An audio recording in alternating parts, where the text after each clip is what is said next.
Salut les crafters, bienvenue sur CorsiCraft. On se retrouve cette semaine pour une nouvelle vidéo, comme d'habitude. Malheureusement ce ne sera pas une vidéo bivouac, ou ce ne sera pas une vidéo non plus construction du camp, puisque pour ceux qui me suivent, vous le savez, je me suis blessé la semaine dernière en construisant le premier mur malheureusement. Et je ne peux pas me rendre sur place. Je peux un petit peu marcher, oui je marche normalement. Là je suis sur un petit sentier en forêt, je profite de l'air frais dans les bois, du chant des oiseaux.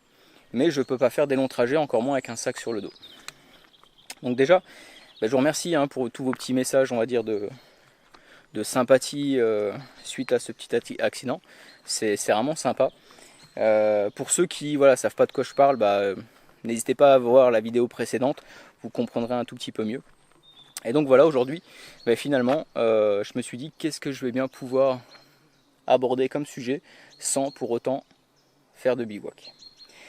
Et ça faisait depuis quelques temps que je voulais aborder un sujet qui n'est pas du tout abordé dans les médias, ou très peu en tout cas, qui est, comme vous l'avez vu sur la miniature, le ténia du renard, ou plus précisément l'Echinococos alvéolaire. Alors, en fait, c'est la belle saison aujourd'hui.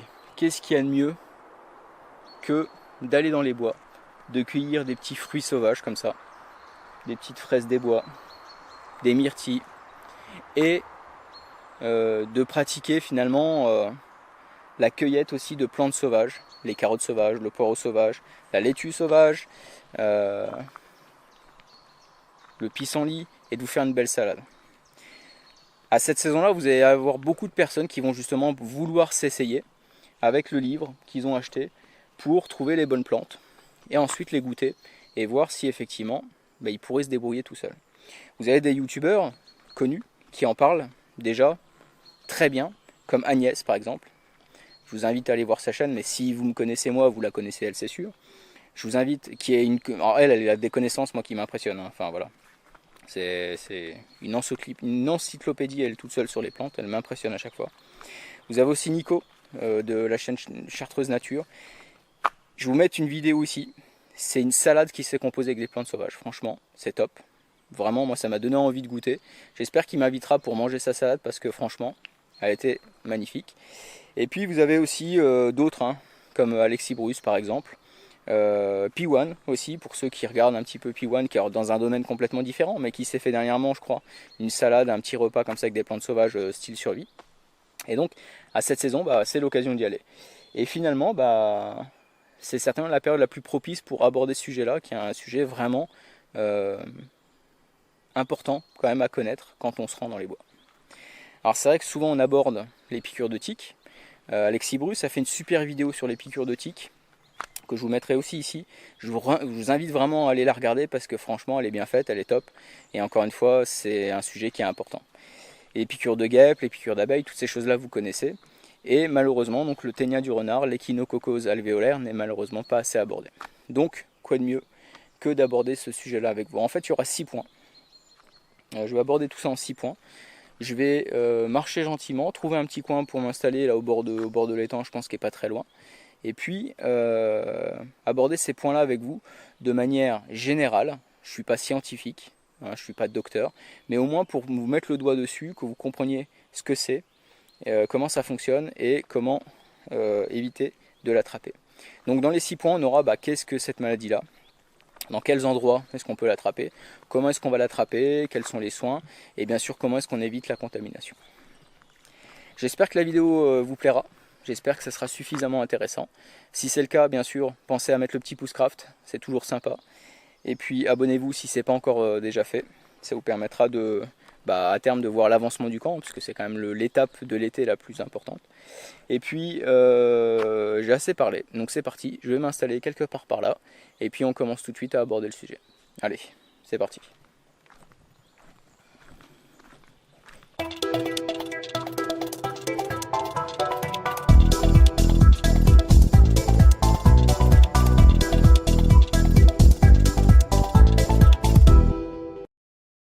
Alors l'Echinococos alvéolaire, qu'est-ce que c'est plus exactement?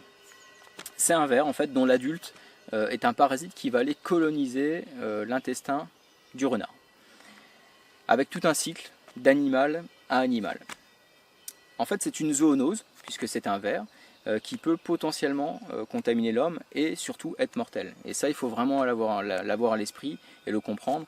C'est pour ça que je voulais quand même vous en parler aujourd'hui. Alors en fait, pour comprendre le schéma, je vais mettre le petit dessin. Vous allez comprendre, vous allez très vite voir le fonctionnement, on va dire, entre deux animaux, le renard et la souris.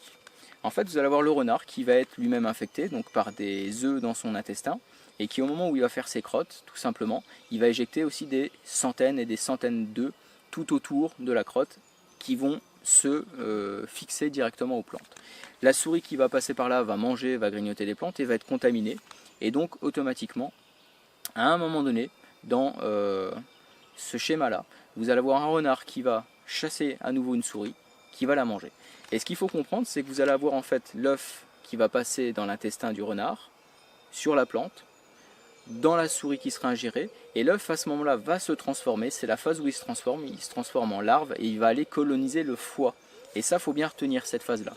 Donc il va aller coloniser le foie de la souris, il va se développer, on va dire de cette manière-là, dans l'animal, et c'est au moment où le renard va venir le manger que lui-même sera de nouveau infecté et la boucle est bouclée. Et ce qu'il faut avoir à l'esprit, c'est que qui dit souris dit automatiquement possibilité qu'un chat à un moment donné soit contaminé, ou même qu'un chien soit contaminé, puisque ça arrive que des chiens dans la nature aillent manger, on va dire, des animaux qu'ils ont pu trouver, on va dire, ou chasser directement, hein, c'est quand même assez fréquent. Donc les animaux domestiques peuvent aussi être contaminés. Et donc on a vu le circuit finalement de fonctionnement. Une fois qu'on a compris ce circuit-là, on va pouvoir aborder le deuxième point.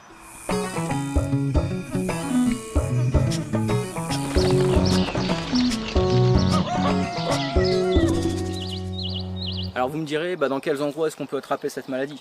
Alors en fait c'est assez simple, principalement dans l'hémisphère nord, plus précisément en Europe continentale, aux USA, et ça commence tout juste au Canada.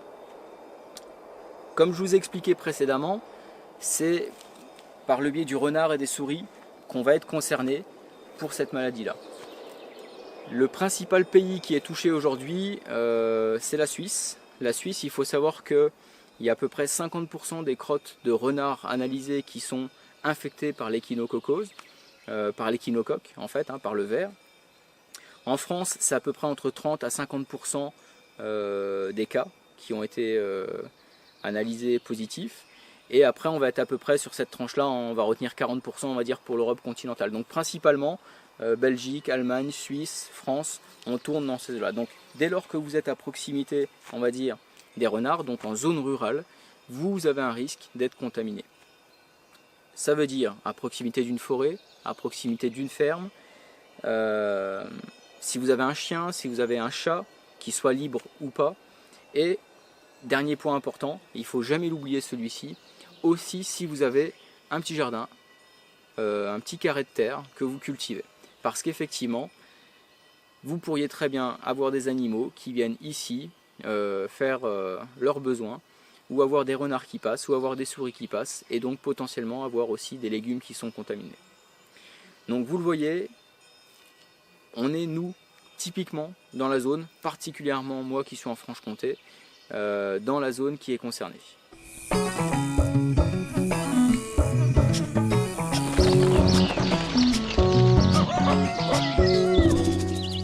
Troisième point qui est important cette fois-ci, c'est comment est-ce qu'on risque d'attraper l'échinococose alvéolaire. Si vous avez bien écouté, on va dire, au cours de mon introduction, à mon avis, vous avez déjà compris de quelle manière. C'est extrêmement simple, c'est dès lors que vous allez manger des fruits ou des légumes crus ou des plantes sauvages crues.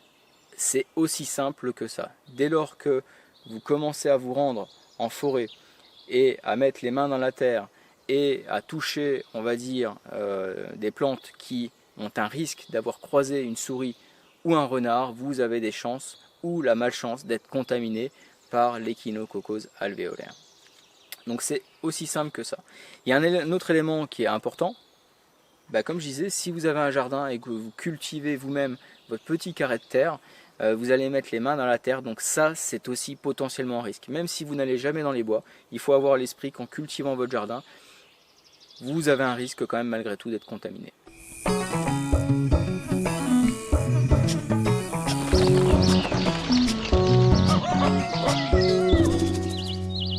Alors quels sont les risques? Finalement vous me direz si jamais vous êtes infecté par l'échinococcose alvéolaire.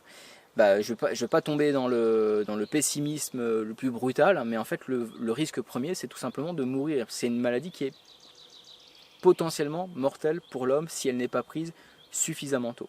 Pourquoi c'est mortel? Déjà parce qu'il n'y a pas de vaccination, il n'y a pas de traitement à proprement parler. C'est pour ça que c'est important d'en entendre parler, de savoir que ça existe. Il n'y a pas de traitement, il n'y a pas de vaccination. Deuxièmement, l'homme n'est pas normalement amené à être dans ce circuit qu'on a vu tout à l'heure entre le renard, la souris ou les animaux domestiques. Donc lorsque vous aurez ingéré les œufs vont se développer, ils vont passer à l'état de larves et les larves vont migrer directement vers le foie. Malheureusement, vous, il n'y a pas de prédateurs, mis à part un ours peut-être, si vous tombez dessus au Canada, un loup, des choses comme ça, mais c'est quand même plutôt rare aujourd'hui de notre temps. Moi personnellement en tout cas, c'est pas encore arrivé d'en croiser. Donc vous n'avez pas de prédateur qui va vous manger. Donc automatiquement la larve va rester coincée dans votre foie. Et elle va continuer de se développer, de se développer, jusqu'au moment où malheureusement vous serez trop atteint et on ne pourra plus rien faire. Alors en fait, si le foie est trop contaminé, voilà, il n'y a plus aucune solution. Et c'est pour ça que je dis que potentiellement ce qui peut vous arriver, c'est tout simplement de mourir. Il faut savoir que le temps d'incubation, c'est entre 5 et 15 ans. Entre 5 et 15 ans. Quand on parle des tiques, très souvent dans les médias, une tique, elle vous pique, vous la voyez, vous l'enlevez, ou alors vous voyez une tache rouge, vous vous en rendez compte, vous faites un suivi, vous avez un traitement antibiotique pendant 3 mois, et si tout va bien, vous êtes soigné. Là, malheureusement, vous allez ingérer quelque chose, vous n'allez pas forcément vous en rendre compte. C'est pour ça qu'il faut encore une fois en avoir connaissance, que j'insiste là-dessus. C'est important de savoir que cette maladie-là existe et que manger des plantes sauvages, c'est pas si anodin que ça et il faut quand même être attentif à ce qu'on mange, de quelle manière est-ce qu'on le mange. Et si on parle de symptômes, en fait, les symptômes les plus basiques qu'on va pouvoir avoir, ça va être une douleur au niveau du côté droit, c'est le côté du foie. On va avoir ce qu'on appelle le gros foie, donc au niveau des palpations, un médecin va le sentir, il va ensuite vous donner une radio, un scanner, et va détecter justement l'infection, ou alors un début de jaunisse tout simplement. Voilà, donc vous avez compris maintenant les risques que cela peut engendrer et on va directement passer au point suivant.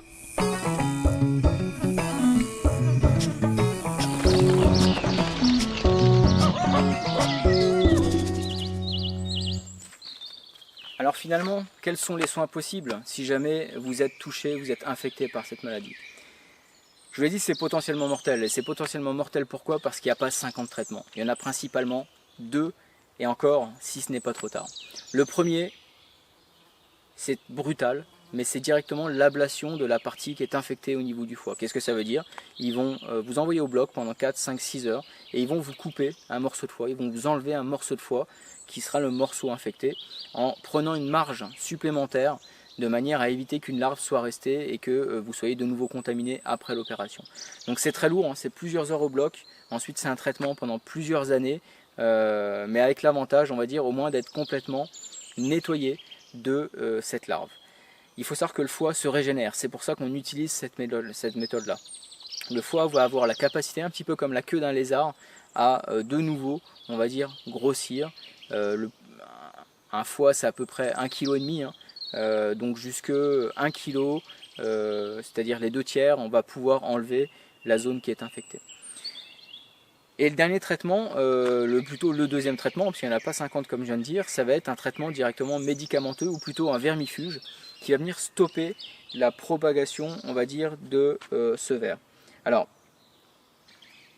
je dis bien stopper la propagation, ça veut dire quoi? Ça veut dire que ça ne va pas éradiquer le ver, ça ne va pas le tuer comme ça pourrait le faire directement avec les animaux. Puisque chez les animaux, comme c'est dans les intestins, sauf pour la souris, ils vont ensuite pouvoir expulser les larves et donc progressivement ils ne seront plus atteints. Tandis que là, comme c'est dans le foie, les larves vont être stoppées, tuées, mais elles ne seront pas forcément toutes tuées et il y a un risque, si on arrête le traitement, que de nouveau les larves continuent leur progression et donc qu'on en arrive à une mort. Donc comme je vous l'ai dit, au niveau des soins, finalement on n'en a que 2, l'ablation du foie ou directement un traitement médicamenteux qui va venir en complément de la première ou directement, si la première n'est pas possible, à vie, vous aurez ce traitement-là.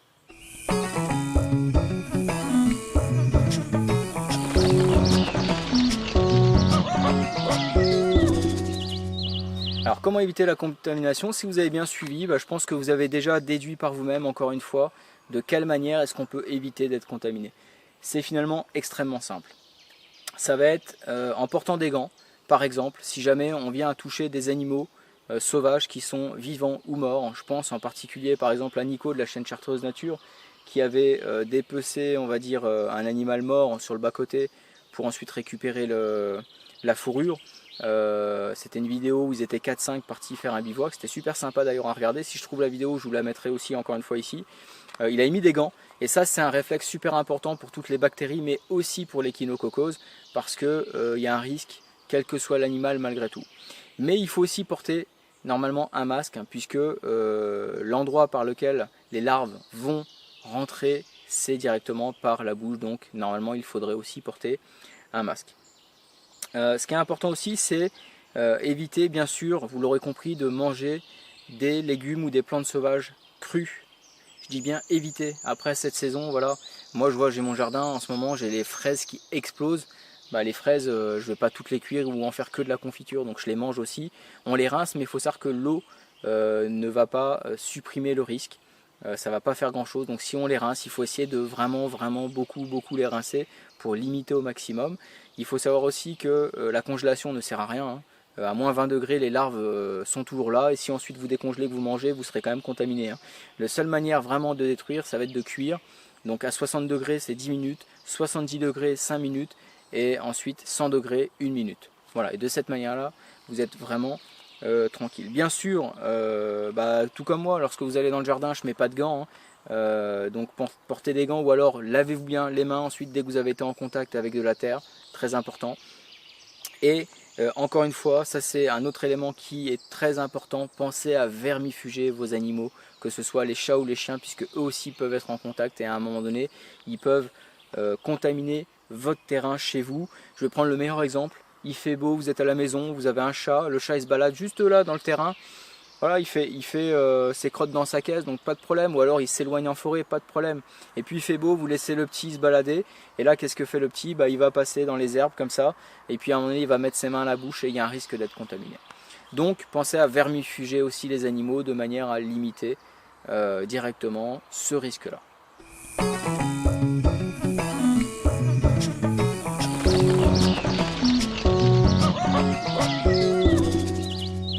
Alors en conclusion, quoi dire? Déjà, je vais finir sur une note positive, un petit peu plus optimiste que ce que je vous ai énoncé précédemment. Volontairement, les 6 points que j'ai abordés, je les ai abordés d'une manière assez inquiétante, alarmiste, parce que c'est une maladie qui est méconnue et qui est potentiellement mortelle pour l'homme. Donc c'est important d'attirer votre attention dessus. Malgré tout, pas de panique. Pourquoi pas de panique? Dans 9 cas sur 10, vous allez avoir votre système immunitaire qui va détruire la larve. Donc, il reste une chance sur 10 d'être contaminé si à un moment donné vous mangez, on va dire, des aliments qui sont eux-mêmes touchés par l'échinococose alvéolaire. Ensuite, il faut savoir qu'il y a très peu de cas. On a en gros 730 cas qui ont été décelés en France depuis les années 80. C'est entre 30 et 60 par an, selon les années. Mais voilà, c'est du simple au double, mais c'est à peu près ça. Donc vous voyez, finalement, il n'y a pas tant de cas que ça en France. Et c'est aussi pour ça que les médias en parlent peu. C'est aussi pour ça qu'on n'est malheureusement pas aussi informé qu'on le devrait. Et en plus de ça, vous allez avoir à peu près 60% des cas qui vont être en Franche-Comté, dans les Vosges et en Haute-Savoie. Donc si vous, effectivement, vous êtes dans ces régions-là, là, prêtez une attention particulière. Si vous êtes en Suisse aussi, faites bien attention à ce que vous mangez, de quelle manière vous allez les cueillir, parce que vous avez potentiellement plus de chances d'être touché. Mais vous voyez, ça limite quand même l'impact ensuite dans les autres régions françaises, dans les autres régions même francophones si j'ose dire. Le premier cas au Canada, il a été décelé seulement cette année. Et bien sûr, respectez les précautions d'usage, lavez-vous les mains, faites cuire les aliments le plus possible, et si vous mangez des aliments crus, essayez de les laver plusieurs fois à l'eau de manière à limiter le risque potentiel. Donc vous voyez, finalement, il existe un risque d'être contaminé par cette maladie, par cette lave, mais c'est un impact quand même plutôt limité aujourd'hui. Mais je tenais à vous en parler parce qu'encore une fois, s'il y a un abonné, 5 abonnés, 10 abonnés qui ne connaissaient pas, qui sont maintenant au courant, qui commencent à se renseigner, bah c'est toujours ça de prix. C'est toujours autant de personnes qui pourront en parler autour d'eux et en informer ainsi 5, 10 de plus, etc., etc. Bon, moi écoutez, je vais vous laisser là-dessus. J'espère que la vidéo aura été suffisamment claire et intéressante pour vous. Et bah, moi je croise les doigts pour mon pied. Et bah, comme d'habitude, si tout va bien, nous on se retrouve la semaine prochaine. Allez, ciao les crafters!